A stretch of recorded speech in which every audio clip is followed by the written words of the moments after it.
Welcome in, everybody. This is your self-care staffing for Wednesday, May 6, 2020. I am Lou Pascal. I'm the school social worker in the Manchester City Schools in Manchester, Tennessee.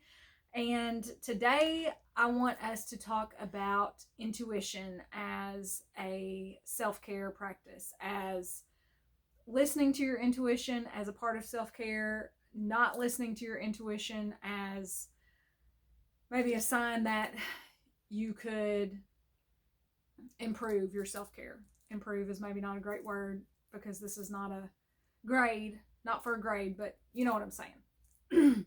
So how are we doing with our intuition as a part of our self-care practice? So Caleb is back with us today, and so we'll just jump right in. As we mentioned in other videos, you train others to improve their self-defense and counter-violence skills. You teach people the physical movements, and it's important to be competent with how you move your body. You also teach people about situational awareness and intuition. So tell us more about that and how that relates to self-care.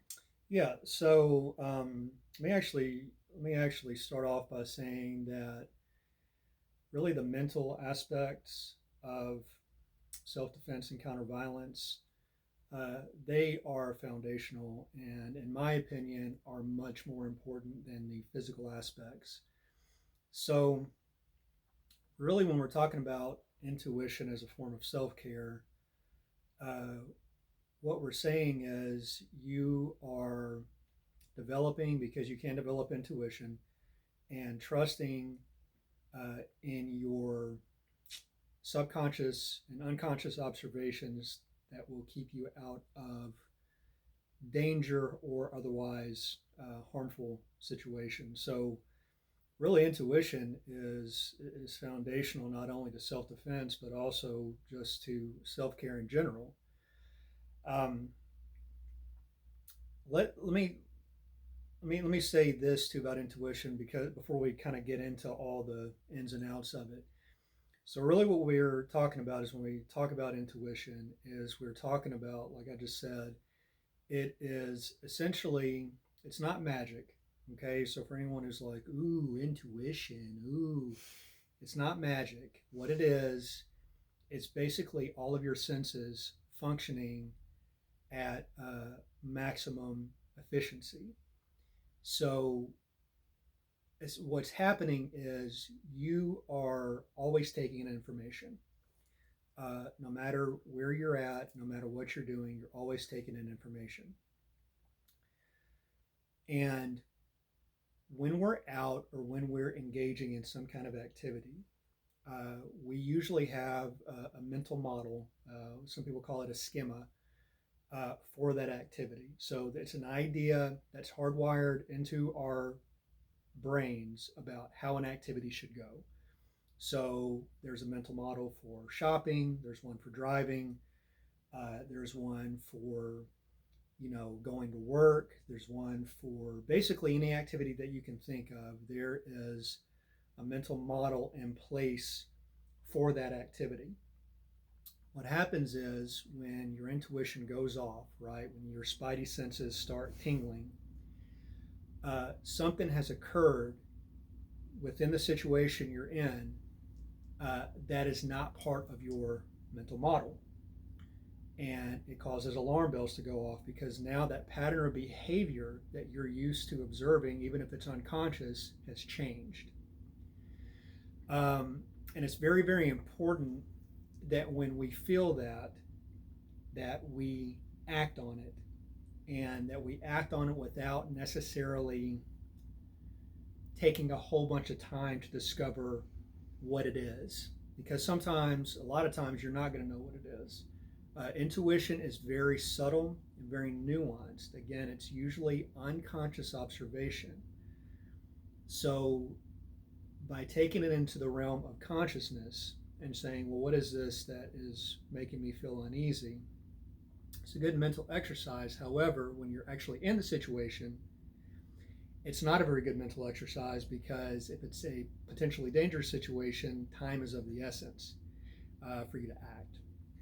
So, yeah, intuition is incredibly important, and it's important to understand mechanistically that it's not some frou-frou, you know, Woo woo. yeah, this woo-woo, you know, thing. It's based on physiology, and it's based on pattern recognition and behavior recognition. That's exactly what it is.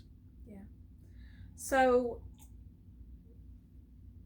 we've talked many times that this can be particularly difficult for women, can be particularly difficult for, maybe this happens in other cultures, but definitely in the South. As women, we want to be nice and we want to be pleasant and we don't want to be rude. So I think ladies can have a really hard time with this, and it can be really hard to hear your intuition and trust your intuition. Absolutely. Yeah, so especially in the South, there's this genteel, right, cultural narrative that is really kind of part of the makeup of. And we love that about the South. Sure. Yeah, there's nothing. That's a wonderful thing. Yeah, absolutely. That being said, and let me say this, guys. Lou knows, I can go on for hours about this. So I'm trying to keep this concise and succinct. If you guys want to talk more about it afterwards, we'll give you a way to contact me. But people who take advantage of others, predators, okay, whether those be emotional predators, physical predators, spiritual predators, they use those cultural norms to get close so they can strike when least expected. Mm-hmm. All right, so the reason it's important, especially for ladies, and I'm speaking from client experience. I've literally had some of my female clients tell me that their biggest block to a lot of this, what we call pre-contact cues, which are things that lead right up to a confrontation or an attack. Their biggest block to being able to perform those properly, perform defenses against those properly, because they involve a lot of verbalization, is that they feel like they're being mean. Mm-hmm. So this is a huge, there's a lot of cultural pressure on Southern females specifically, and again, it could be the same in other cultures. We know, because we were born and raised in the South, it's very prevalent here. So it's very, very important that when your intuition does start sending you alarms, and when you're seeing these red flags out of your peripheral vision, so to speak, that you act decisively. You hear this and it's a cliche, but it's a cliche because it's true, that no is a complete sentence. Mm-hmm. Understand, go ahead. There was a pastor I remember years and years ago, and I don't even remember what the subject of the sermon was, but I remember very clearly that he said, there are definitely times that it's okay to be rude. And one of the times that it is okay to be rude, and I tell all the young females in my life that I have any influence with, if you feel uncomfortable, it is okay to be rude. It's not okay to be rude as a general principle, but if someone is making you feel, if your response to someone is that you feel physically uncomfortable, you feel emotionally uncomfortable, it is okay to be rude. So let that be your permission slip for today. Of course, we don't want to just run havoc with rudeness all the time, but again, you've got to be paying attention. You said the term you gave was some people call them pre-contact cues, pre-incident indicators. Pre-incident indicators was, but all of that involves being tuned in. And I think the biggest thing that we're trying to communicate today is you've got to hear those signals or see those signals or feel those signals, and then you've got to believe yourself. Yeah. Here's the deal, guys. So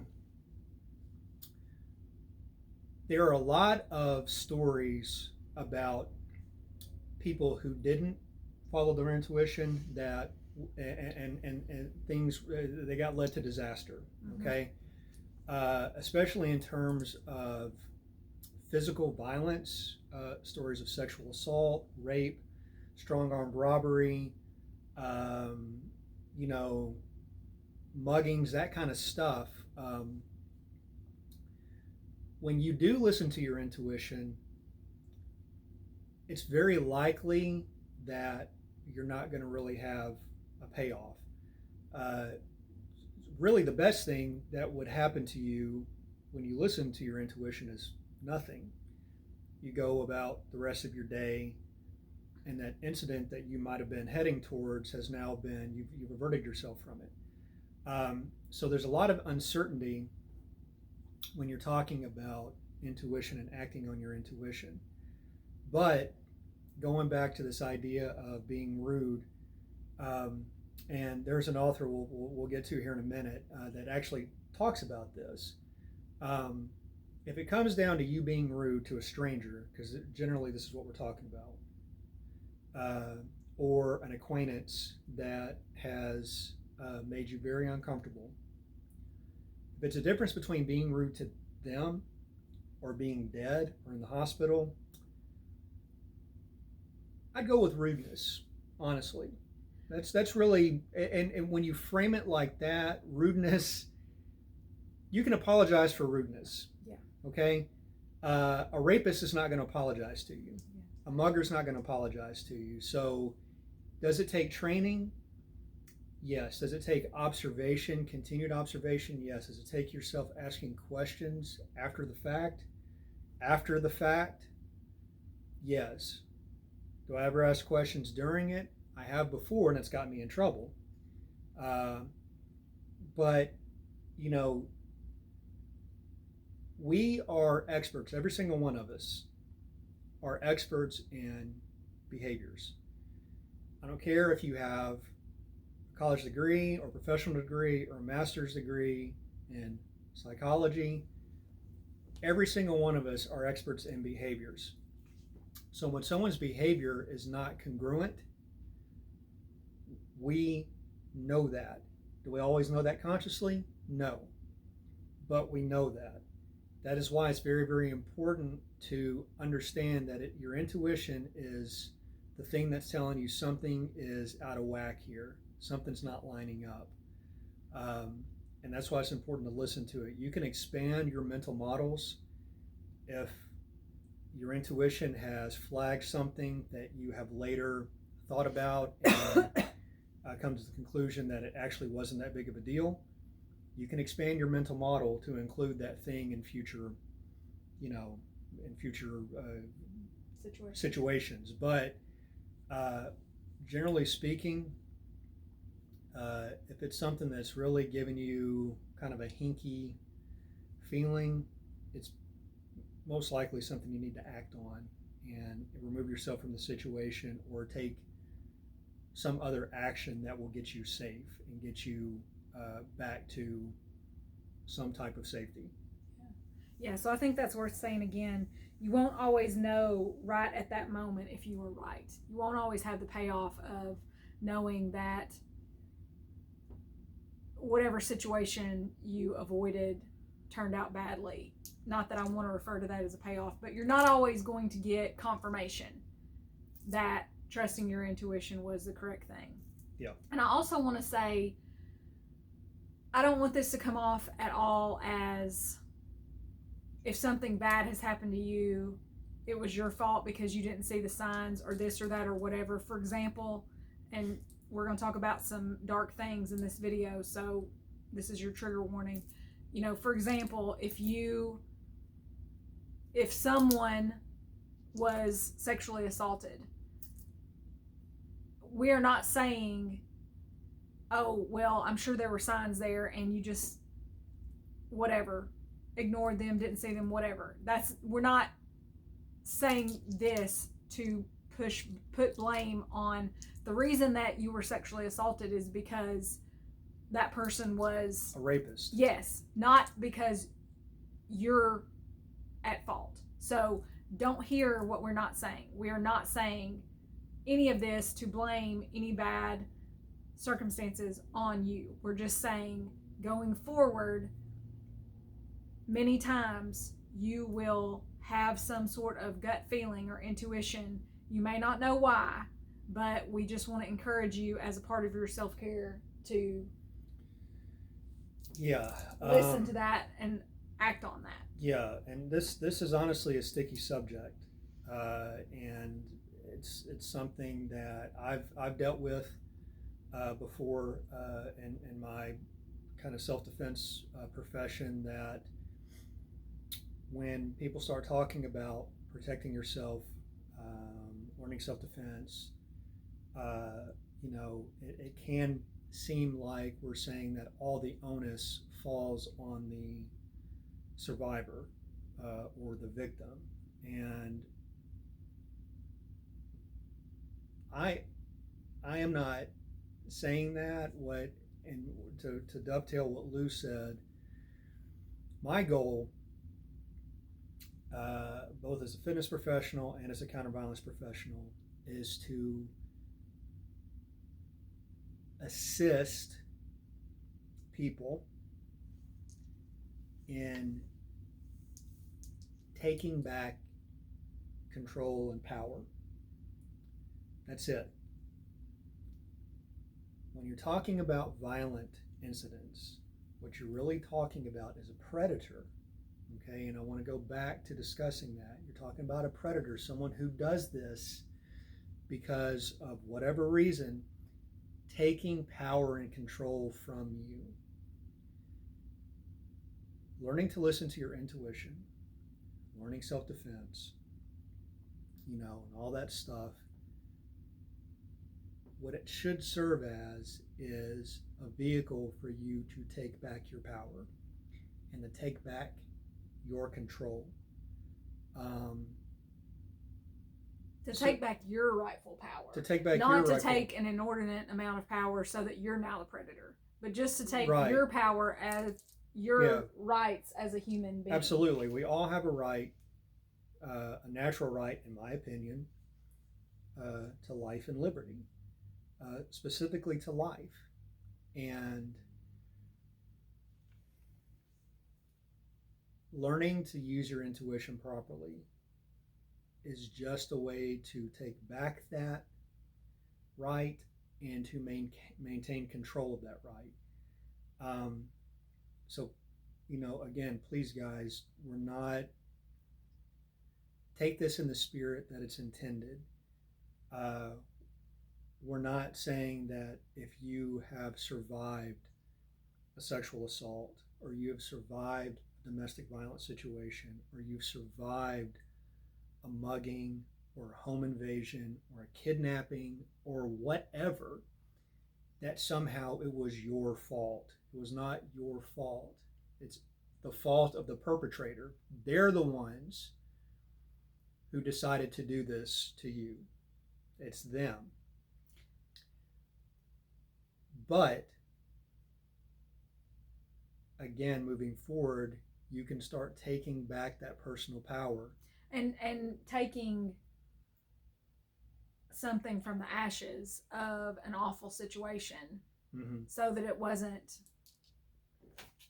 so that you in the end are benefited might not be the right word, but in the end that there can be some, even if it's very minimal, silver lining. There's so much that goes into being able to properly deal with an incident like sexual assault, or like an assault, like a mugging, we're talking about PTSD, we're talking about anxiety, we're talking about possible therapy, panic attacks. There's a lot of stuff that happens. There's a lot of stuff that I've seen happen even during training with my, especially with my female clients, that we've had to have some time to talk through what was about to happen during training, so they would understand that this thing may trigger them, and we had to work through it. But again, there's nothing that's ever going to remove that incident from your experience. The thing that you can do is realize, again, like you said, moving forward,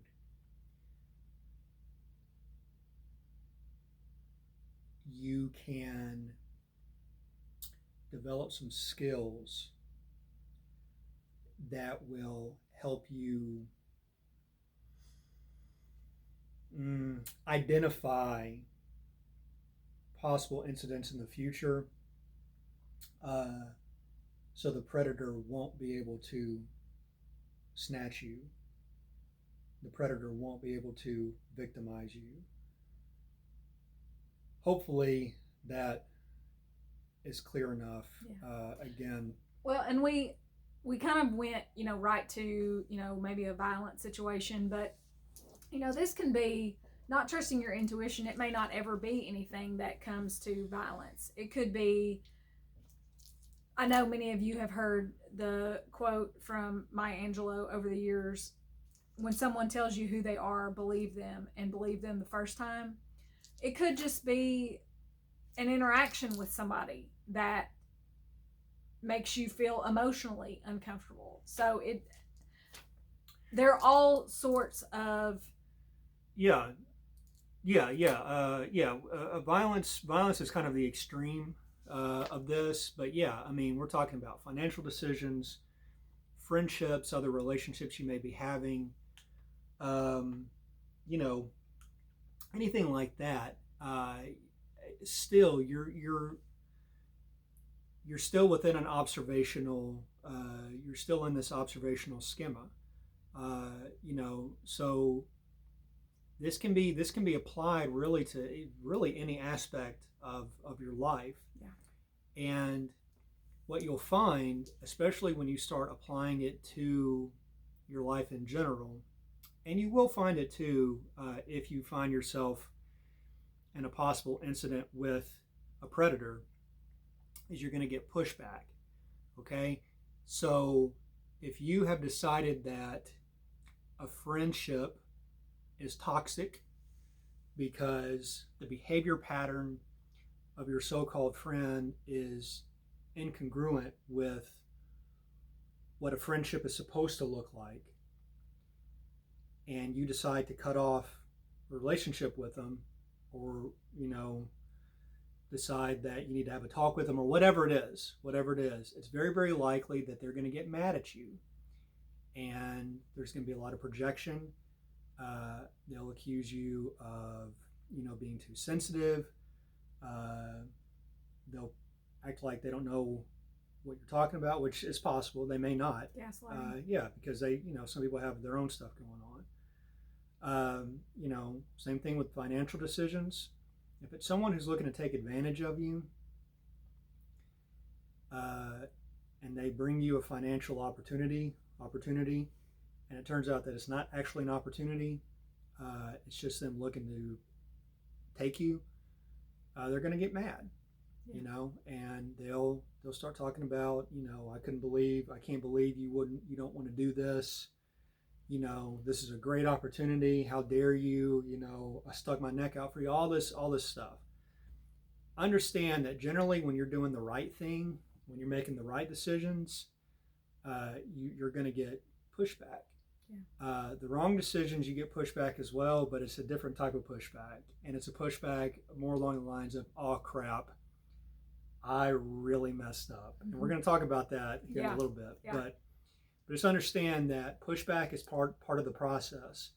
And it's okay. It's okay. Going back to this idea that we have to be genteel and we have to be polite all the time. No, we don't.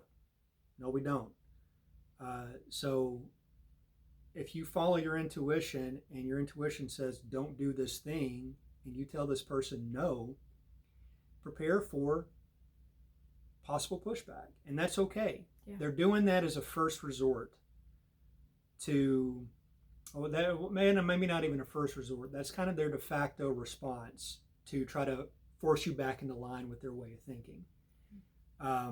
And again, don't allow your conscious mind to drop into the middle of it because you'll start finding reasons to agree with them. It's very, very important to understand that your intuition is really your first and best response because it is unconscious. It's bypassing all that monkey mind chatter that you can find yourself kind of embroiled in. And in my opinion, it's a much truer observation of the situation than you would be able to make simply consciously. So let's do some self-care check-in questions. Okay. So here I have 2 questions today, and we're both going to answer these. So the first one is, what is a situation you can remember that you didn't trust your intuition? And then the second question is, what is a situation you can remember that you did trust your intuition? Do you want me to go first, or do you want to go first? Doesn't matter to me. What do you want? I'll go. Okay. So the first question, a situation when I didn't trust my intuition. Well, I guess I can think of a couple of examples when I was first working as a school social worker, and at that time we went on home visits by ourselves. I mean, you could get somebody to go with you, but sometimes you just needed something signed and you would just get in the car and go. And most of the time it was fine. But if you found yourself in a situation with a parent who was maybe frustrated about something and maybe got a little overheated, loud, something like that, then you kind of in the back of your mind, I kind of in the back of my mind sometimes would think like, what am I doing here by myself? And maybe back then, this makes me sound like I've been doing this 100 years and I haven't, but at that time, there weren't really that many stories, and maybe it was because the internet wasn't huge at that time, but there weren't that many stories of social workers going into homes and, having all these terrible things happen. So, not that it was okay, but sometimes you would just go and you might not tell anybody where you were going, and it just was not a good situation. So those were times when I'm going to say I didn't trust my intuition, because I'm going to guess that there were probably some clues that I shouldn't be doing that, and I didn't get it. So those were some times that I didn't trust my intuition. Probably in reality never had any business doing home visits by myself. If you're a social worker or a school social worker or a social work student watching this, please don't do home visits by yourself. So a time that I did trust my intuition was, I had a job at one time and at this business, and this older gentleman kept coming by. Was it the peddler? No. But if it was, I wouldn't want you to be saying it. This older gentleman kept coming by, and I just got a weird feeling about it. And so I did trust my intuition, and what I did was I told the managers, whatever upper level staff we had, I told them, and they took it, to their credit, they took it and they handled it, and I don't think I ever saw that guy again. And maybe it was nothing, maybe it was just an older gentleman who thought I was friendly and he was friendly, I don't know. But it could have been not that at all, and I had a weird vibe about it, and so that's what I did. Oh, was it my turn? Yes. Okay. I guess I'm the only other one here, so I suppose it is my turn. Okay, when I did not listen to my intuition. So this was back in high school. And I was at a party with a buddy of mine, and an acquaintance was there as well, and he came up to us and asked us to hop in the car with him because he had to go somewhere.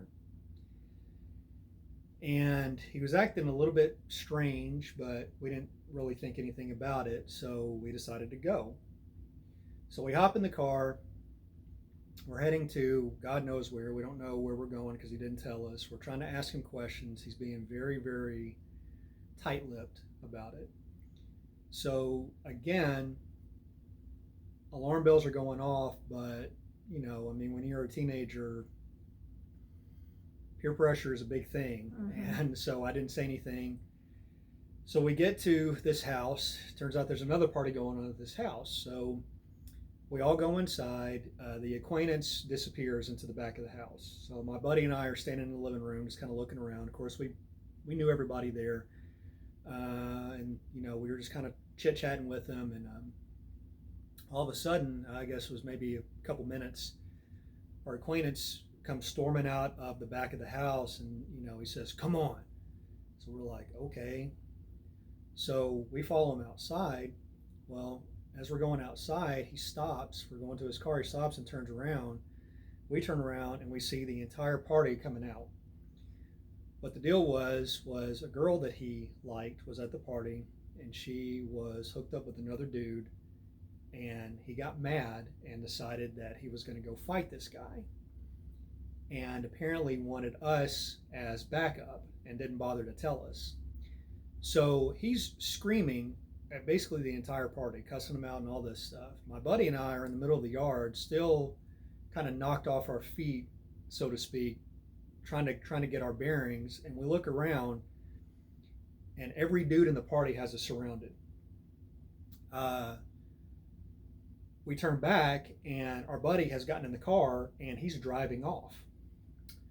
So luckily, we were able to talk our way out of the situation. We ended up having to call somebody else to give us a ride. But that was definitely a time where I did not use my intuition, and it could have gone very, very badly. It was really just the fact that we knew a lot of people there, and we were able to let them know that we had no idea what was going on, that we got stopped from being stomped out, essentially. Yeah. A time I did use my intuition.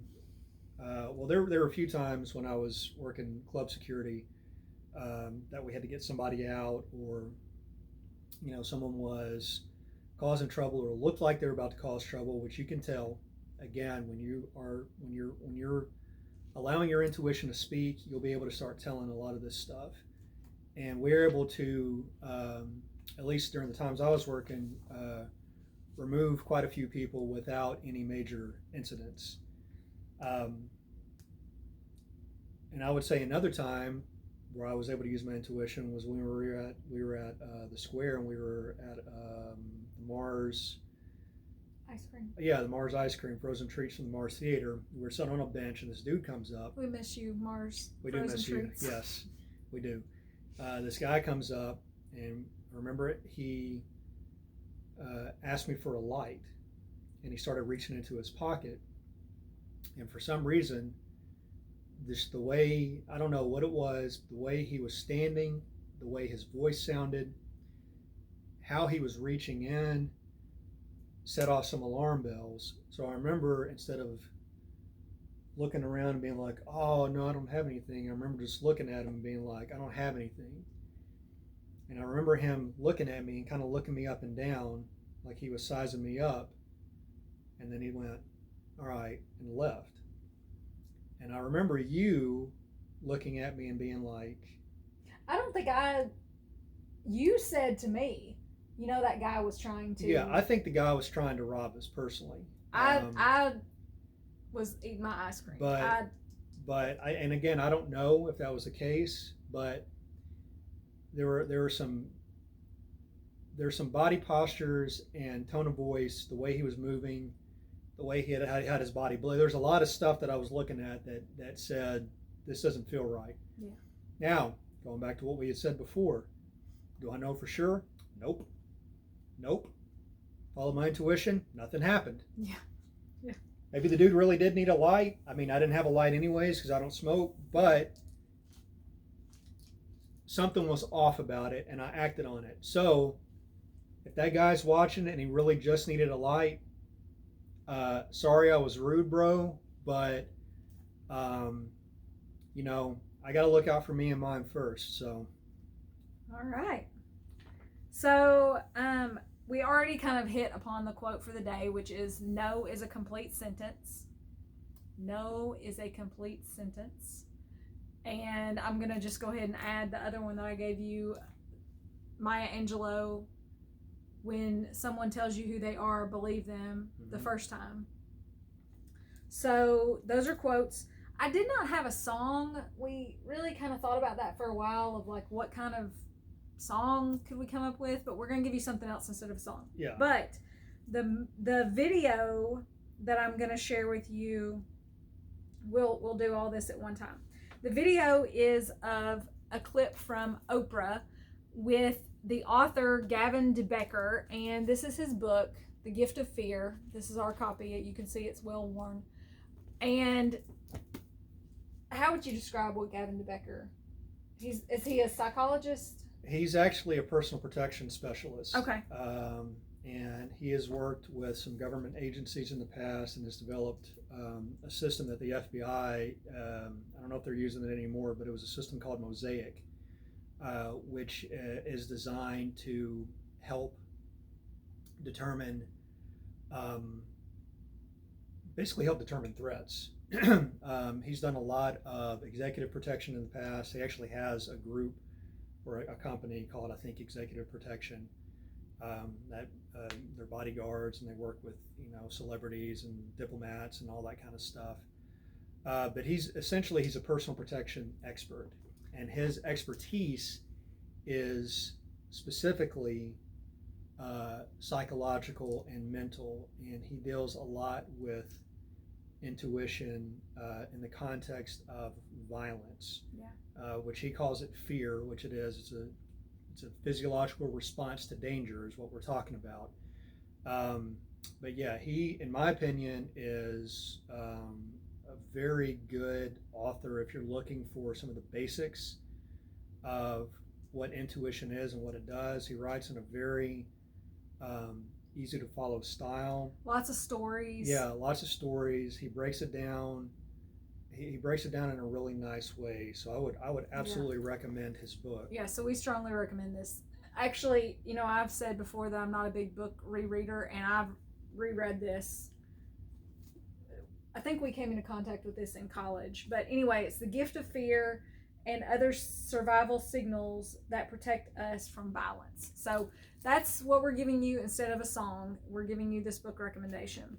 And the video is Oprah talking with Gavin de Becker. And I just want to say up front before we wrap this up that the video is a clip of a rape experience. I'm sorry, it's a discussion of a rape experience. And Oprah is going to ask a question at the beginning and say something about what the person did wrong. And I don't think she meant it that way at all. I don't think she meant it that the person did something wrong that caused her to get raped. Again, someone gets raped because a rapist is responsible for that. Yeah. But I just wanted to say that and put that out there and be clear about that. So we will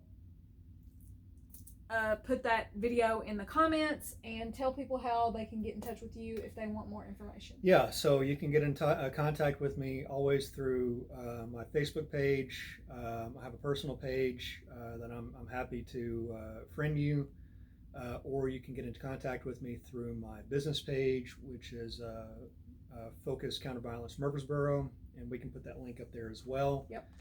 And I might see if we can put another book on there in the comments. It's called Left of Bang.